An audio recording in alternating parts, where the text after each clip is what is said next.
All right. Good morning, everyone. So great. Hello. Thanks, Viraj, Yogesh, for joining this panel. Yeah, she already mentioned, I think there's no need of any introduction to OTT world because these days there was a time when 4 or 5 years back when we travel across Bombay, you would see probably all the hoardings filled with content from TV. And nowadays you see only the hoardings filled with content from OTT platforms, right? Well, today's topic is not that. It's more about how the platform is actually adding on to effectiveness, right? And as already mentioned, there's almost 40 plus OTT in the country, right? It is the fastest growing. Uh, there is also the aspect of different types of OTT platforms. I mean, you see international OTTs, you see broadcaster-led OTTs, you see telco-led OTTs, you see production houses coming out with OTT, right? And you see some of them emerging from the e-com and the food chain, and this is just about getting more and more, right? And what's also interesting to notice is there are different types of models of OTT platforms. There is SVOD and AVOD model, right? And there are some with both, and there are some only with one of them, or maybe AVOD. What's also interesting to see is it's almost like, I mean, if you actually look back, the first OTT probably came into the country about 10 years back, right? But it's been the last 4 to 5 years where the entire growth in OTT platforms have been accelerated, right? And some studies also mention that it's not going to stop, it's only going to accelerate more. And we'll talk about that more, right? But interesting to notice is the abundance of content which these platforms are able to serve. And the content types, they widely spread beyond UGC to broadcast-led content, to original content, to multiple rights belonging content, and many more. So it's full pack action, right? Already on a 40% video universe on digital, OTT is around 15%, which is like 2% of the addicts. And if you look at 2% of the addicts right now, it's not the last medium, therefore, right? I mean, it's already the second last, is almost half of the other two, which is on the top, which could be a radio or an out of home.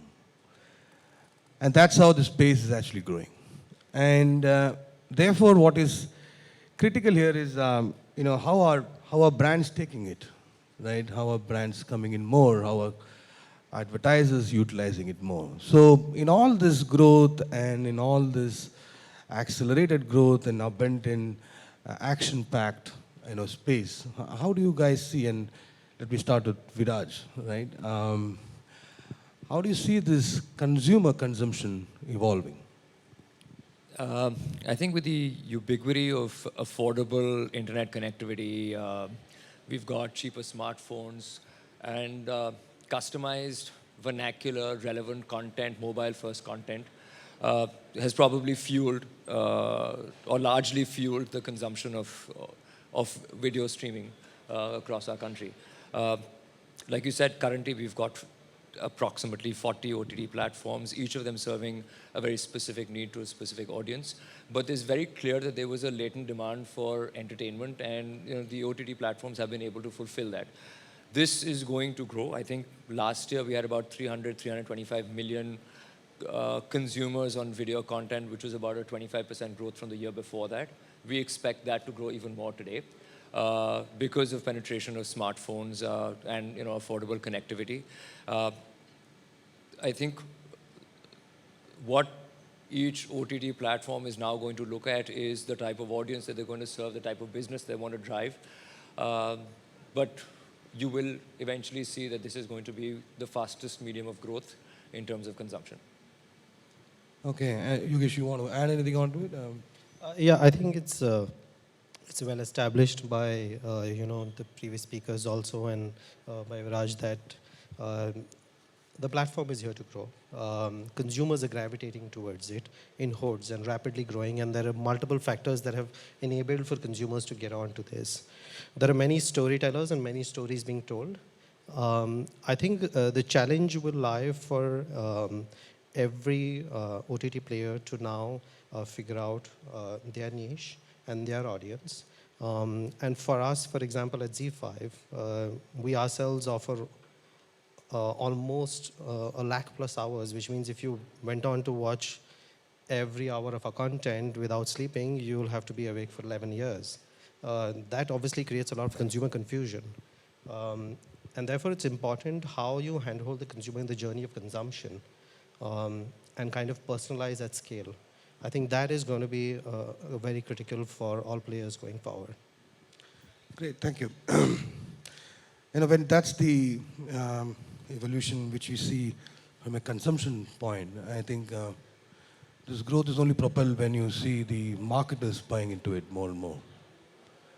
And I mean, we can see a lot of advantage this platform brings on. And how do you see this evolving? I mean, how do you see some of the clients actively with some of you or some of the platform players? And how do you see this evolving? I mean, So, as in fact Vikram was sharing also, I think most brand owners and marketers have realized the importance of the medium and are increasingly looking at, the medium to tell their brand stories, engage with their consumers, and tell and develop long-term sustainable relationships. It's important for marketers to realize how consumers are evolving, and in the evolution of the consumers, the brand challenges and goals also evolve. And digital offers all brand owners very myriad ways today of engaging with consumers. And it cannot be, the standard approach that they used to adopt, whether it is in terms of their creative strategies or media mix strategies. And leveraging technology and these OTT platforms will help them kind of get their brand messages out there. And I think marketers are realizing that importance and increasingly investing in it on various aspects, depending on their brand goals and their challenges. great. So that actually, Viraj, so do you think this is more of a reach or more of an engagement? I mean, how do you see this from a... Well, I think, again, each platform has something to bring when it comes to the advertiser and the advertising agency per se. If you look at MX Player, we've got about 175 million monthly active users, of which 75 million are active on a daily basis. So for us, reach is an important part of our offering. But at the same time, if you look at the ability to drive granular personalization, targeting, relevance of communication, then you're able to drive engagement as well. And then the bottom of that funnel, which is your performance side, is something that we're able to offer as well. Great. So, I mean, you were talking about the base of consumers, and this is an ecosystem where you have OTT players anywhere from 5 million to 350 million, offering platforms, and there is a good 6 to 7 players, anywhere between 30 to 100 million, right? Which brings in the aspect of data and insights and deeper understanding of consumers, right? Because that is probably one big advantage which the platform has, which the brands will actually look into when they want to, look at the utility value of that. Can you share with us how are you seeing from your own perspective the entire deeper understanding of consumers, and from a data perspective, from looking at how platform understanding and how that can be used for marketers, and what are you doing about it? So Yogesh, if you can start, and both of you, I want to hear from both of you on this. So for us, I mean, we're using data for two perspectives, right? One is to be able to better understand our user and therefore serve him or her the right type of content, create that content, so it's that entire value chain of creation and distribution. We've got two very, very important audiences that reside on our platform. One is the 18th to 24, 34, who's probably a cord never or a cord cutter, and so on and so forth. And you've got the bottom of the pyramid, for whom the mobile screen was the first screen of consumption of content, personalized content. And therefore, for us to be able to understand that entire audience is imperative, without which we are not going to be able to super serve them with the right type of content at the right time. So content is also being consumed by the same person through the day versus a lot of other traditional media where there is, a prime time in the morning, in the evening, and so on and so forth. So that's the first reason why, first-party data is important for us. Now, to be able to use that first-party data to make an effective an effective proposition for a brand campaign is important for both the brand as well as us as well. Because the minute that you have personalization of content, then, something that Vikram had brought up earlier as well, then relevant advertising will also allow a consumer to lean into that content and advertising, and therefore become far more engaging, which will become an effective campaign for sale. So for us, we work very, very closely with a lot of our partners to try and see how our data and their data can marry each other and overlap to be able to drive efficiencies. Okay. So, at Z5, we realized that while content is important, it's the technology which enables us to get data insights that also goes hand in hand. And if I were to look at it from, two stakeholders' perspective, one is the consumers and then is our brand partners. From a consumer's perspective, our constant mission is that how do we leverage technology to do hyper-personalization at scale so that we can delight our segment of one, every individual consumer, depending on how we understand them basis the insights that we gather from our data.